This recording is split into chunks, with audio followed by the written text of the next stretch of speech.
राम राम साहब। माननीय न्यायालय का एक अभी आदेश आया राजस्थानी भाषा के संदर्भ में, और उस आदेश के तहत राजस्थानी भाषा को विद्यालय और प्रशासनिक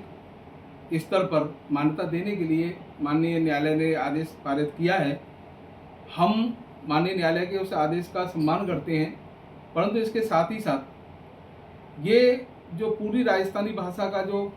प्रकरण है वो पूरे राजस्थान से जुड़ा हुआ है। राजस्थान की संस्कृति, सांस्कृतिक विरासत, भाषाई विविधता, इन सब के कारण अगर इस पे हमारे जो दो क्षेत्र हैं, पश्चिमी राजस्थान और पूर्वी राजस्थान के कुछ जिलों में राजस्थानी भाषा को बोला जाता है, परंतु उसके साथ साथ वहाँ पर भी मारवाड़ी भाषा है, डूंडाड़ी है, शेखावाटी है, अन्य भाषाओं का उसमें समायोजन है। परंतु ये भाषा, जब हम इस भाषाई स्तर पर राजस्थान के दूसरे हिस्सों को देखते हैं, पूर्वी राजस्थान को, तो पूर्वी राजस्थान में लगभग अपने धौलपुर, भरतपुर, डीग, करौली, सवाई माधोपुर, अलवर, दौसा, ये जो क्षेत्र पूरा आता है, यहाँ पर राजस्थान की वो भाषा नहीं बोली जाती। अपितु अगर हम भाषाई स्तर पर देखें तो भरतपुर, धौलपुर, डीग और कुछ क्षेत्र करौली का, इसमें ब्रज भाषा बोली जाती है। और करौली, दौसा, अलवर, सवाई माधोपुर और वहाँ तक अलग भाषा बोली जाती है, पहाड़ी ब्रज जिसको कहते हैं।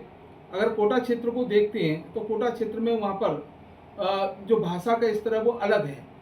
तो माननीय न्यायालय ने जो आदेश दिया है वो पूरे राजस्थान के संदर्भ में दिया है, परंतु अगर इसी को देखा जाए तो माननीय मुख्यमंत्री जी से मेरा करबद्ध निवेदन है कि आगामी समय में अगर ये नियम लागू होता है, नियम लागू हो, हम उसका विरोध नहीं करते, हम भाषा का विरोध नहीं करते, हम भी राजस्थानी है, राजस्थानी भाषा का समर्थन करते हैं। परंतु इसके साथ साथ हमारे हजारों लाखों जो युवा हैं कंपटीशन की तैयारी कर रहे हैं, चाहे वो प्रशासनिक की तैयारी हो, अभी आने वाले समय में रीट की तैयारी है, पटवारी की तैयारी है, अपने आरएएस की तैयारी है, मेडिकल की तैयारी है, अन्य राजस्व विभाग में जगह निकल रही हैं, पुलिस विभाग में जगह निकल रही हैं। ये जो लाखों छात्र तैयारी कर रहे हैं, अगर इस राजस्थानी भाषा के प्रश्न पत्र उसमें आते हैं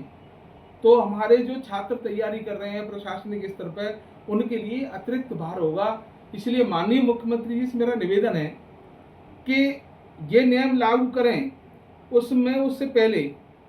राजस्थान की जो भाषाई और सांस्कृतिक विरासत है उस विरासत का अध्ययन कराया जाए।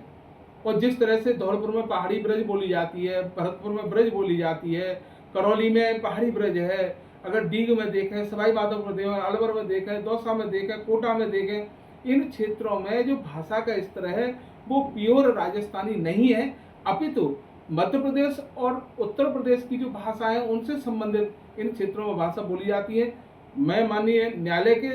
आदेश का तो बहुत ही सम्मान करता हूँ, परंतु मुख्यमंत्री जी से ये जरूर निवेदन करता हूँ कि हमारे जो लाखों विद्यार्थी भाई जो तैयारी कर रहे हैं नौकरियों के लिए, ये प्रशासनिक स्तर से ठीक नहीं होगा। इसीलिए इसको सांस्कृतिक और भाषाई उस स्तर पर इसका पुनः अध्ययन कराया जाए, और जो कुठाराघात होने वाला है भविष्य में हमारे युवा भाइयों के साथ, उसको ध्यान में रखते हुए पुनः इस पर विचार किया जाए और भाषाई विविधता को ध्यान में रखते हुए ये निर्णय लागू कराया जाए। बहुत बहुत धन्यवाद।